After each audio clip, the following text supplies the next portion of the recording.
Hey guys, welcome to one more mini vlog. Summer వచ్చేసిందండోయ్. అంత ఎక్సైటెడ్గా ఎందుకు చెప్తున్నానంటే లాస్ట్ ఇయర్ మేమున్న ప్లేస్లో సమ్మర్ కంప్లీట్గా స్కిప్ అయిపోయింది. జస్ట్ లైక్ యూట్యూబ్ ఛానల్లో మనకి స్కిప్ యాడ్ లాగా. సో అలా ఈ సమ్మర్ని మిస్ చేసుకోకూడదు అని మేము ఎక్స్ప్లోర్ చేయడం స్టార్ట్ చేసాం. అందులో భాగంగా మాకు ఈ పీపుల్స్ పార్క్ కనిపించింది.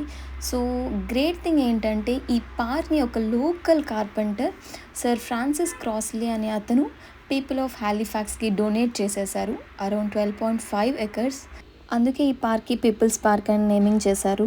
సో మేము ఈ ప్లేస్కి వచ్చి ఆల్మోస్ట్ 1 ఇయర్ అవుతుంది. సో పార్క్కి ఎంటర్ అవ్వగానే అలా మాకు బ్రింగ్ బ్యాక్ మెమొరీస్ అన్నట్టు లండన్లో ఉన్న మా మెమొరీస్ అన్నీ అలా రివైండ్ అయిపోయాయి ఒక్కసారిగా. సో యూజువల్గా లండన్లో ఉన్నప్పుడు మేము బ్యాచ్ ఆఫ్ 14 పీపుల్ ఉండేవాళ్ళం. సో వీకెండ్లో ఎప్పుడు ఆఫ్టర్ లంచ్ అలా క్రికెట్ బ్యాట్ పట్టుకుని క్రికెట్ ఆడుకోవడానికి వెళ్ళిపోయాం సమ్మర్ అయితే. సో ఇంకా మీ ఫ్రెండ్స్లో ఎవరైనా హాలిఫాక్స్ పార్క్ని ఎక్స్ప్లోర్ చేయలేదు అనుకుంటే please do share this video and comment and subscribe for more videos.